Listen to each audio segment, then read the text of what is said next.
Le matin s'étira lentement sur Enugu, englué dans une brume moite de fin de saison sèche. Le soleil léchait à peine les vitres quand Adama descendit à la cuisine. La bouilloire sifflait, solitaire, au bord de l'ébullition. Obina était déjà là, assis, dos droit, les mains posées sur la table comme s'il s'apprêtait à avouer un crime ou signer un contrat. Il n'avait pas parlé depuis 2 jours. Pas un mot depuis leur dispute au sujet d'un voyage à Abuja qu'il prétendait professionnel. Adama avait tout noté, les parfums étrangers sur sa chemise, les absences à répétition, les regards vides. Elle n'était pas idiote. Elle connaissait déjà la vérité. Elle attendait seulement qu'il ait le courage de l'avouer. Puis le téléphone vibra. Il ne fit pas mine de le cacher. L'écran s'alluma un bref instant. Hâte de te revoir ce soir. Le monde d'Adama s'effondra sans un son. Pas une larme, pas un cri, juste ce prénom. Mira. La bouche d'Obina s'ouvrit, cherchant des mots. Elle leva la main. Pas besoin. Elle comprenait. Elle comprenait tout. Elle se leva, monta calmement à l'étage, ouvrit son tiroir, sortit la clé en or, minuscule, terne mais lourde de secrets. Le métal vibrait presque dans sa paume. Elle se revit 5 ans en arrière, dans ce petit bureau humide à Lagos, signant les derniers papiers d'adoption.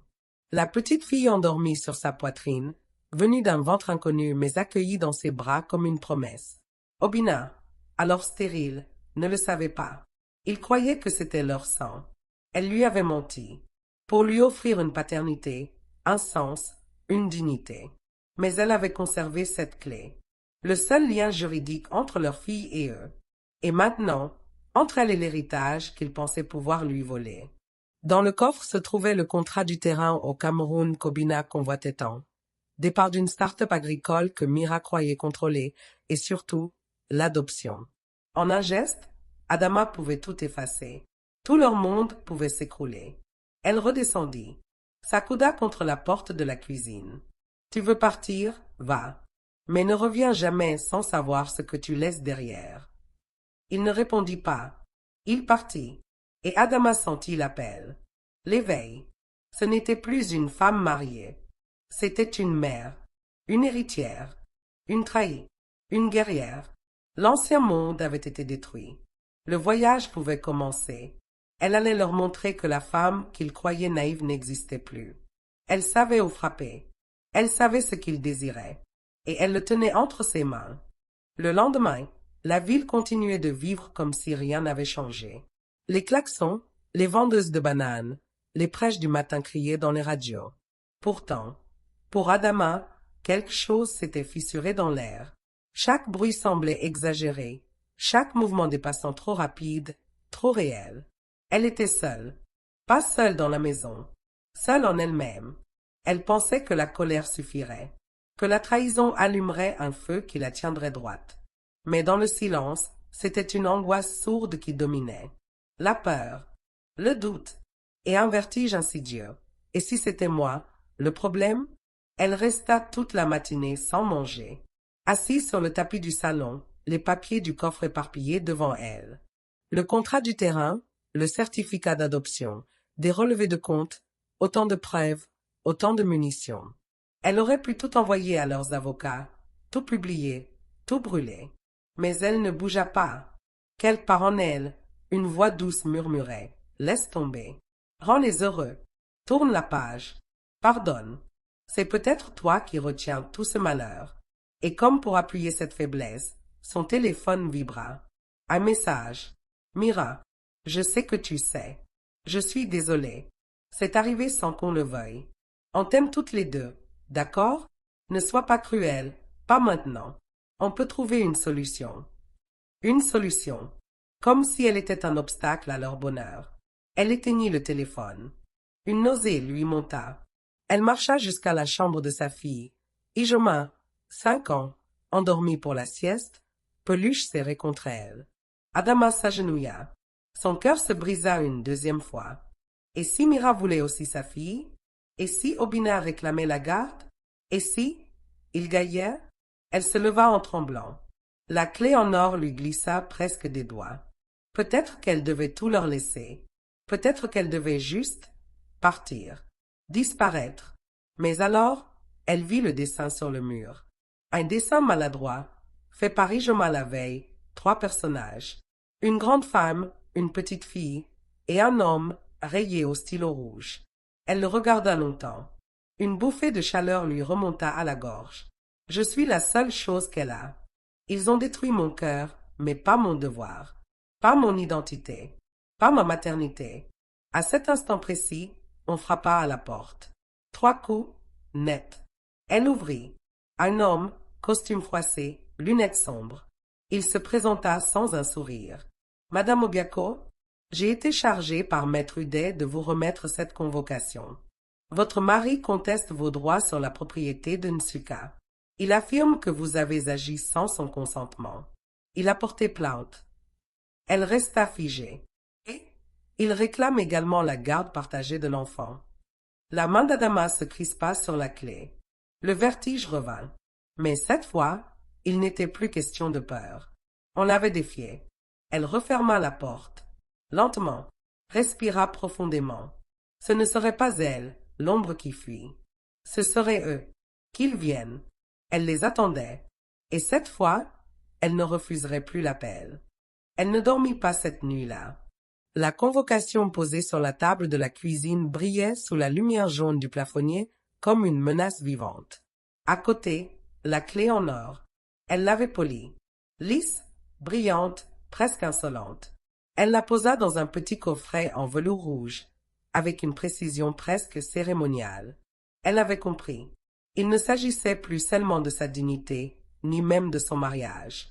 C'était une guerre de récit. Et dans cette guerre, celui qui possédait la vérité ne gagnait pas forcément. Au petit matin, elle appela une seule personne.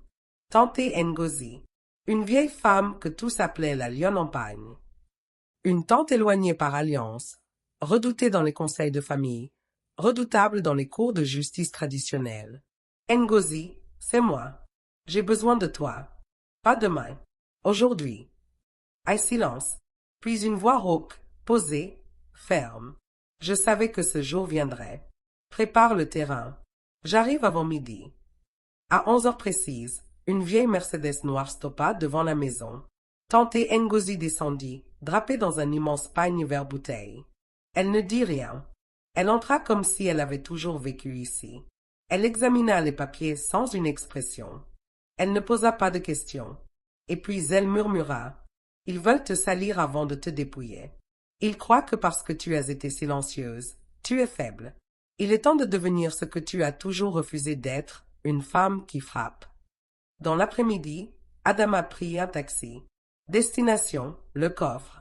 Le cœur battant, la clé en main, elle se sentit traverser un monde invisible. Un monde où la vérité dormait dans des enveloppes scellées. À l'intérieur de la banque, une climatisation trop froide. Une odeur de moisi. Le coffre s'ouvrit. Elle sortit tout. Les documents, les relevés, les photos, les vidéos. La preuve que le terrain avait été acheté avec son héritage personnel. Que l'enfant avait été adopté seul. Que Mira avait falsifié une signature pour couvrir un transfert de fonds. Elle referma le coffre. Elle ne tremblait plus. Sur le chemin du retour, elle reçut un message d'un numéro inconnu. Arrête-toi maintenant. Tout peut s'arranger. Mais si tu continues, on t'écrase. M. Elle relut 3 fois. Mira. Toujours douce, toujours mielleuse, mais désormais avec des crocs. Elle ne répondit pas. Arrivée chez elle, elle découvrit un attroupement devant la maison. Une journaliste. 2 caméras. Un micro. Madame Obiako. On dit que vous avez détourné des fonds de l'entreprise familiale. Comment répondez-vous à ces accusations? Elle les regarda. Un homme en chemise blanche, derrière la caméra, lui lança un regard narquois. Elle reconnut Shuka, le cousin d'Obina, le même qui gérait les comptes numériques de la société. Il voulait l'écraser dans les médias, la ruiner publiquement. Mais elle sourit. Pour la première fois, elle sourit franchement. Elle recula sans dire un mot, referma la porte et appela un dernier numéro. Un avocat, jeune, redouté, pas aimé dans les cercles familiaux. Trop moderne, trop direct, trop méticuleux. Il avait refusé de travailler pour Robina des années plus tôt. Maître Ifeanyi, c'est Adama Obiako. Je crois qu'il est temps de raconter ma version de l'histoire. Et cette fois, je veux que tout le pays l'entende. Le monde avait changé de texture. Les règles, les rôles, les masques. Adama venait de franchir le seuil. Il n'y avait plus de retour possible. Les jours suivants furent une rafale. Pas de répit, pas de silence. Le chaos avait un rythme maintenant. Et au centre de ce tumulte, Adama tenait bon, froide, immobile, comme le cœur d'un cyclone. Les journaux locaux commencèrent à s'enflammer. La styliste d'Enugu impliquée dans un scandale conjugal à plusieurs millions. Enfant volé, guerre de succession entre anciens amoureux. La meilleure amie devenue ennemie publique. Tout était inversé. Obinna et Mira apparaissaient à la télévision, larmoyant, posant ensemble, parlant de leur amour réel, inattendu, demandant qu'on respecte leur bonheur. Ils versaient des larmes. Ils parlaient de l'instabilité mentale d'Adama. Ils jouaient les victimes. Adama ne dit rien. Pas encore. Mais dans l'ombre, elle construisait.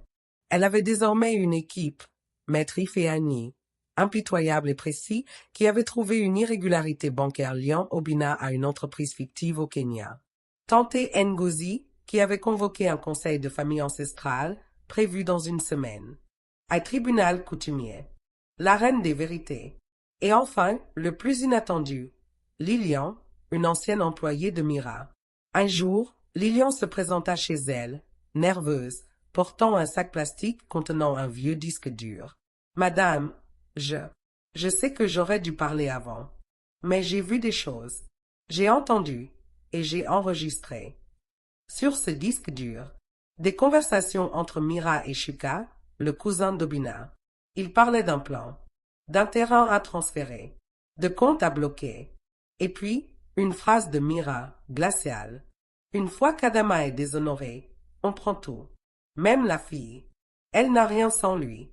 Rien. Adama resta de longues minutes sans voix. Elle s'imaginait trahie, mais elle ne savait pas à quel point. Ce soir-là, en pleine nuit, elle fut réveillée par une alarme. Quelqu'un avait tenté de forcer son portail. Ijoma dormait. Adama prit son téléphone, appela la police, puis s'assit dans le salon, droite, les lumières allumées. Les caméras de sécurité révélèrent une silhouette, un homme encapuchonné. Mais c'est ce qu'il avait laissé derrière lui qui changea tout. Une petite boîte noire posée contre la grille. À l'intérieur, une peluche tranchée en deux. Celle d'Ijoma. Et un mot. Tu perdras tout. On commence par ce qu'elle aime. Elle vomit dans l'évier. Le sol se dérobait sous ses pieds. Ce n'était plus une guerre financière. C'était une chasse. Le lendemain, elle plaça Ijoma sous protection. Elle n'en parla à personne, pas même à Ifeanyi. Elle redevint froide, mécanique, implacable. Et lorsqu'elle entra dans le cabinet de presse, prête à accorder une interview exclusive avec preuve à l'appui, elle portait un ensemble ivoire, un visage neutre et une aura de cyclone silencieux. La présentatrice, tremblante, tenta une question provocante. « Mais Madame Obiako, ne pensez-vous pas que le public vous juge déjà? Que tout ceci est peut-être une revanche émotionnelle mal placée ?» Adama sortit une clé dorée de sa poche, la posa lentement sur la table, puis ouvrit son sac et en sortit. Le certificat d'adoption, le relevé bancaire prouvant qu'elle avait financé seule le terrain, les transcriptions audio de Mira, les captures d'écran du message de menace. Elle les alia, sans un mot, puis elle leva les yeux, et dit calmement, « J'ai été trahie, j'ai été abandonnée, mais je suis toujours là, et je suis prête. » En sortant du studio, son téléphone vibra. Un message d'un numéro inconnu. Juste une photo. Obinna, Mira, assis dans un bureau, face à un juge. Et sous la photo, ils viennent de déposer une demande d'annulation d'adoption. Ils disent que tu as volé l'enfant. Elle sentit son cœur se contracter. C'était donc ça, leur finalité. Pas l'argent, pas même le terrain. La petite, sa fille, son monde. Et ce jour-là, quelque chose d'irrémédiable se passa en elle. Plus qu'une colère, plus qu'un instinct. Un pacte silencieux avec la douleur. Elle ne reculerait plus. Elle deviendrait ce qu'ils redoutaient tous. Et la guerre ne faisait que commencer. Le ciel d'Enugu était lourd ce matin-là. Un gris qui semblait peser sur les toits, comme une menace sourde. Dans la maison d'Adama, le silence était devenu une armure. Elle ne pleurait plus. Elle ne mangeait presque plus. Elle était concentrée, tendue, exacte. Chaque geste calculé, chaque décision pesée. Elle ne pouvait plus se permettre la moindre erreur. Le procès venait d'être avancé à une date plus proche. Une manœuvre d'Obina et de ses nouveaux avocats, bien connectés dans le milieu judiciaire. Leur nouvelle stratégie prouvait qu'Adama avait contourné la loi sur l'adoption en signant seule. Leur objectif? Faire croire qu'elle avait menti pour obtenir l'enfant. Leur fin ultime? Lui arracher Ijoma. Mais ce qu'ils ignoraient, c'est qu'Adama n'était pas seul. Dans un petit appartement du quartier de Ouani, une vieille femme priait à genoux sur un tapis usé. La mère biologique d'Ijoma, retrouvée par Adama grâce à une trace laissée dans l'acte original. Elle s'appelait Ngozika et avait été contrainte d'abandonner sa fille à la naissance dans une clinique sans registre officiel. « Je n'ai jamais voulu la laisser », murmura-t-elle, les larmes coulant sur ses joues creusées. « Mais ils m'ont dit que mon bébé était mort. » La révélation frappa Adama comme un coup de tonnerre. Elle comprit. L'adoption n'était pas une erreur. C'était un vol légalement maquillé par la clinique. Et c'est elle, Adama, qui l'avait sauvée. Elle prit Ngozika dans ses bras, avec une lenteur sacrée. « Tu vas venir avec moi. Tu vas témoigner. Tu vas dire au monde ce qu'ils ont fait, ce que j'ai réparé. » Ngozika hocha la tête, tremblante, mais résolue. Ce même jour, une autre surprise éclata. Maître Ifeanyi l'appela, voix grave, tendue. « Il y a eu une fuite dans notre dossier. Quelqu'un a vendu nos preuves audio.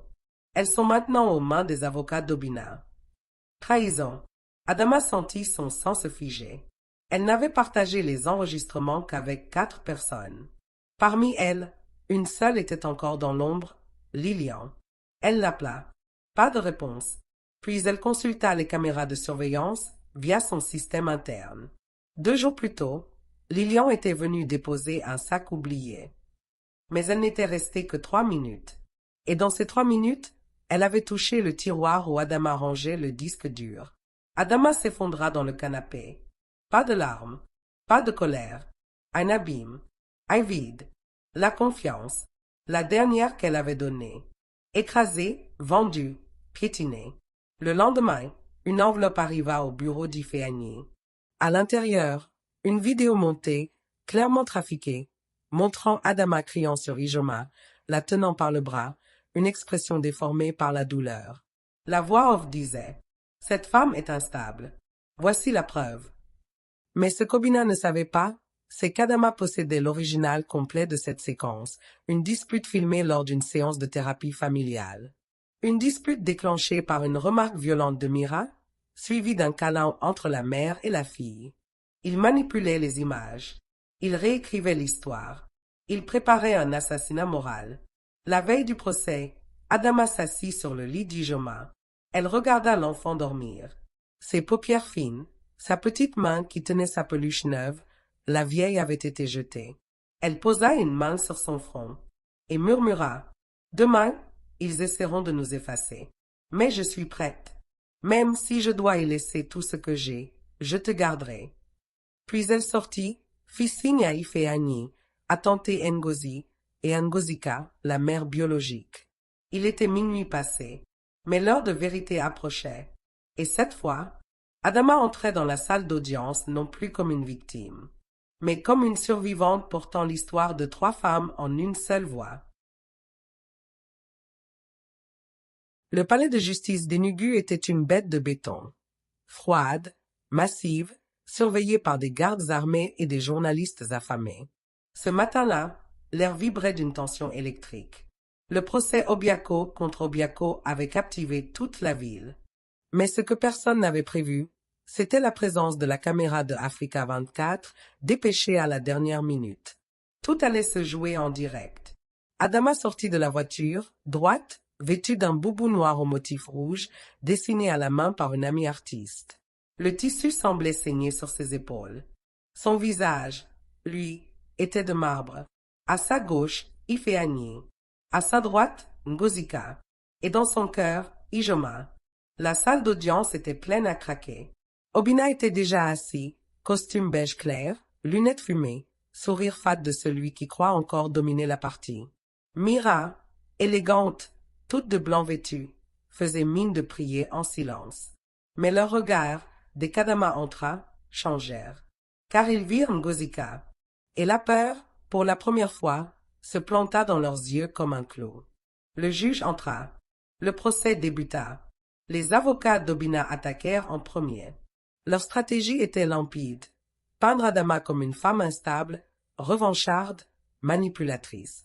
Ils sortirent la vidéo trafiquée, la présentèrent comme preuve irréfutable d'un comportement agressif envers l'enfant. Mira fondit en larmes sur commande. Mais Ifeanyi sourit. « Votre honneur, dit-il calmement, permettez-moi de soumettre le fichier source non édité, extrait du disque dur d'origine, horodaté, signé numériquement, accompagné de témoignages du Centre de médiation familiale d'Enugu. » Un technicien montra la véritable vidéo. L'ambiance dans la salle changea. Le public comprit. Manipulation. Mensonge. Et puis, vint le moment charrière. Ifeanyi appela Ngozika à la barre. Petite femme maigre, voilée de tristesse, elle s'avança, tremblante, tenant un vieux morceau de tissu qu'elle avait conservé, un bout de la couverture de naissance d'Ijoma. « Je suis sa mère, pas par le papier, mais par le sang. J'ai été trompée. On m'a dit qu'elle était morte. Puis Adama l'a trouvée, l'a élevée, l'a aimée. Elle est sa vraie mère, celle du cœur. Et si vous me demandez à qui l'enfant doit appartenir, alors je vous le dis, pas à celui qui l'a abandonné à sa femme pour une autre. Pas à celle qui l'a menacée. À elle. Adama. » Silence absolu. Mira se leva brusquement. C'est une mise en scène. Une comédie africaine. Mais le juge frappa de son maillet. Il demanda le silence. Et puis, il appela Adama à la barre.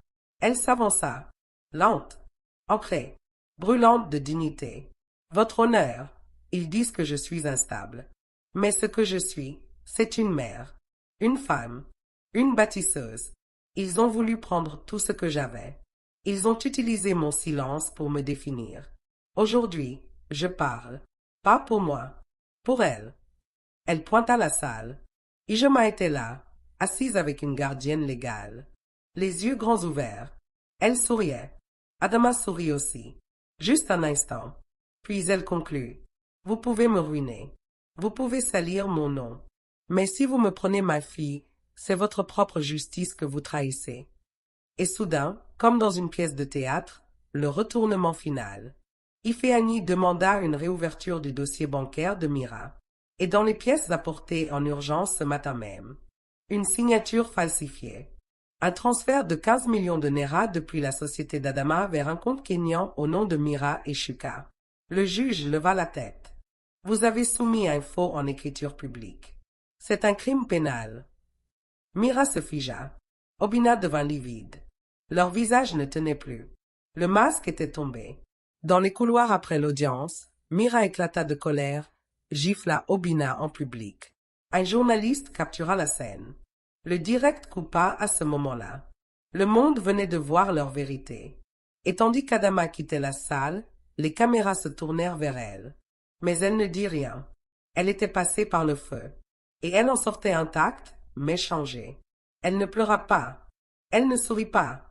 Elle marcha, droit devant, vers la dernière bataille.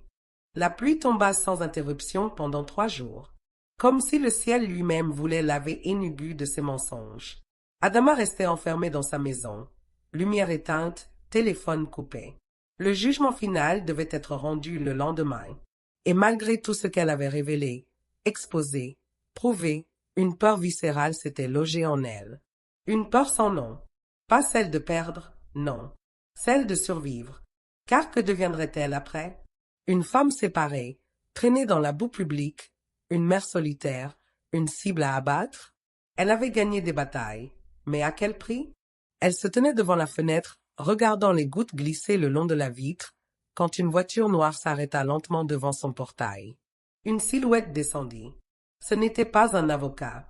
Ce n'était pas un journaliste. C'était Shuka, le cousin d'Obina. celui qui avait aidé à tout voler. Mais cette fois, il n'avait pas le même regard. Il tenait un sac plastique et un parapluie. Il tremblait. Je dois te parler. J'ai quelque chose à te rendre. Elle ne répondit pas. Il posa le sac au sol, recula, et partit sans un mot de plus. À l'intérieur du sac, des documents originaux de la société, des copies de virements bancaires, et un disque dur. Dessus, une note griffonnée à la main. Ils m'ont payé pour te détruire. Mais ce que Mira a prévu pour Robina dépasse l'imaginable. Protège-toi. Ce que tu sais n'est que le début. Cette nuit-là, Adama ne dormit pas. Elle passa des heures à parcourir les fichiers. Elle découvrit que Mira avait commencé à transférer l'ensemble des parts de l'entreprise d'Obina sur un compte à Dubaï. Il ne savait rien. Il croyait encore qu'elle l'aimait. Mais elle l'utilisait. Elle l'avait baisé et trahi, exactement comme il l'avait fait avec Adama. Et là, Adama comprit. La dernière surprise n'était pas pour elle. Elle était pour lui. Le matin du jugement arriva, chargé d'une lumière métallique. Ijoma dormait dans la chambre d'Ami. Ngozika avait refusé de partir, veillant sur elle comme une sentinelle. Adama se regarda longuement dans le miroir. Elle avait maigri. Son visage était marqué. Mais ses yeux brillaient d'un éclat nouveau, l'acier d'une femme qui ne pliera plus jamais. Au tribunal, la salle était pleine à craquer. Tout le monde attendait le verdict. Mais juste avant que le juge ne parle, Adama leva la main. Le silence fut immédiat. Votre honneur, avec votre permission, j'aimerais soumettre une dernière pièce au dossier. Une trahison, mais pas la mienne. Elle tendit le disque dur. Le juge leva un sourcil. Le greffier lança la vidéo projetée sur l'écran. Mira, dans un bureau luxueux à Lagos, parlant au téléphone. Oui, dès qu'il perd, je le vire. Je prends le contrôle total. Ce qu'il n'a pas compris, c'est que c'est lui l'idiot utile. C'est moi, la vraie patronne. La salle explosa. Rires étouffés. Chuchotements. Le juge frappa 3 fois pour restaurer l'ordre. Obina tourna la tête vers Mira. Elle ne le regardait même plus. C'est là qu'il comprit. Et c'est là qu'il s'effondra. Le juge se leva. Il n'avait plus besoin de plaidoyer. Au vu des preuves, cette cour rejette la demande d'annulation d'adoption. La garde légale de l'enfant reste exclusivement à Madame Adama Obiako. Concernant les accusations de détournement de fonds, une procédure pénale sera ouverte contre Mademoiselle Mira Uday. Audience levée. En sortant de la salle, sous les flashs, Adama ne dit rien. Obina l'attendait près de la sortie, les yeux rougis, la voix brisée. Je ne savais pas, Adama. Tout ça, je n'ai jamais voulu te perdre. Je voulais juste... Elle le regarda longtemps, puis elle s'approcha, doucement. Elle murmura, tu m'as quitté pour elle, et elle te quitte pour l'argent. C'est la seule justice que je n'ai pas eu besoin de fabriquer. Puis elle passa, sans se retourner. Ce jour-là, elle n'avait pas simplement gagné un procès. Elle avait rené de ses cendres. Et dans sa main, fermement serrée, la main d'Ijoma, sa fille, son avenir. 2 mois plus tard, Enugu avait déjà changé de sujet. La ville, comme toutes les villes, oubliait vite. Un nouveau scandale politique. Un accident tragique. Une célébrité démasquée. Les visages d'Obina et Mira s'étaient estompés des écrans. Les journaux ne parlaient plus d'Adama. Mais elle se souvenait de tout. Pas avec amertume. Avec lucidité. La maison était plus silencieuse qu'avant. Plus vide aussi. Elle avait vendu les meubles hérités de son mariage. Arraché les rideaux que Mira avait aidé à choisir. Brûlé les lettres d'amour d'Obina dans une grande jarre en argile, un soir de pleine lune. Elle reconstruisait. Lentement, méticuleusement, non pas ce qu'elle avait perdu, mais ce qu'elle n'avait jamais osé rêver. Un matin, dans son petit atelier rénové, elle termina une robe. Tissu ivoire, broderie rouge et or, inspirée de la royauté Igbo. Elle l'avait conçue pour une cliente imaginaire. Une femme forte, belle, invaincue. Une femme qui survivait à tout, même au silence. La robe était parfaite, mais elle ne l'envoya à personne. Elle l'enfila et se regarda dans le miroir.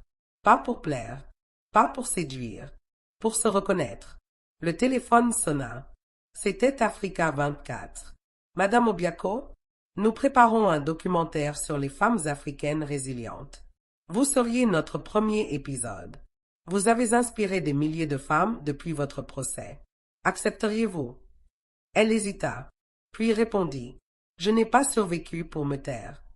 Ce même jour, elle reçut un colis, sans nom. À l'intérieur, une clé USB, un simple mot manuscrit. Pardonne-moi. Chuka. Elle inséra la clé dans son ordinateur.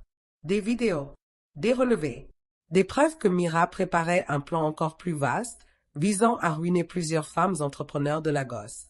Une chasse silencieuse, orchestrée avec des hommes influents. Un cercle de prédation. Adama resta figée. Ce n'était donc pas fini. Ce qu'elle avait vécu n'était qu'un chapitre d'une guerre plus grande. Elle copia tous les fichiers, les envoya à une journaliste d'investigation, puis ferma l'ordinateur. Ijoma entra dans la pièce. « Maman, c'est vrai que tu vas passer à la télé. »« Oui, mon amour, mais seulement si tu veux bien choisir mes chaussures. »« Les rouges, les puissantes. » Adama rit, un vrai rire, profond, inédit. Elle souleva sa fille, l'embrassa sur le front, et dit, « Tu sais ce que j'ai pris à ton père et Mira, le jour où ils ont cru tout me voler. » Moi? Adama hocha la tête. Oui, mais pas seulement. Je leur ai pris la vérité. Et la vérité, quand on ose la dire, elle fait trembler même ceux qui pensent tout contrôler. Ce soir-là, assise devant les projecteurs, maquillée sans excès, vêtue de la robe royale, elle regarda la caméra en face. Et elle raconta, pas seulement l'histoire d'une trahison, mais celle d'un pays où les femmes reconstruisent, où la douleur ne tue pas, elle transforme, où la vérité, même piétinée, finit toujours par revenir comme une pluie attendue. Et dans ce dernier souffle du voyage, Adama Obiako ne fut plus une femme abandonnée. Elle était un symbole, une lueur, un élixir pour toutes les autres. Merci d'avoir suivi l'histoire bouleversante d'Adama Obiako. Un voyage intense de trahison, de renaissance et de justice dans une Afrique vibrante de vérité et de résilience. Tu veux d'autres histoires vraies, puissantes et cinématographiques comme celle-ci? Alors abonne-toi dès maintenant à notre chaîne YouTube L'Atelier de l'Histoire. Chaque jour, on y publie des récits immersifs, inspirés de réalités africaines, portés par des personnages inoubliables. Maintenant, on veut t'entendre. Vraiment, que ferais-tu si tu étais à la place d'Adama? Penses-tu que le pardon est possible après ce type de trahison? Selon toi, qui est le pire dans cette histoire, Obinna ou Mira? Et pourquoi? Est-ce qu'Adama devrait écrire un livre ou devenir mentor pour d'autres femmes? Laisse ta réponse en commentaire, on te lit avec attention. Et si tu as aimé ce format, dis-le nous. On en prépare d'autres. À venir, d'autres récits africains puissants mêlant amour, famille, trahison, secret et rédemption. Abonne-toi maintenant et active la cloche pour ne rien manquer sur l'Atelier de l'Histoire. Parce qu'en Afrique aussi, nos histoires méritent d'être racontées avec grandeur.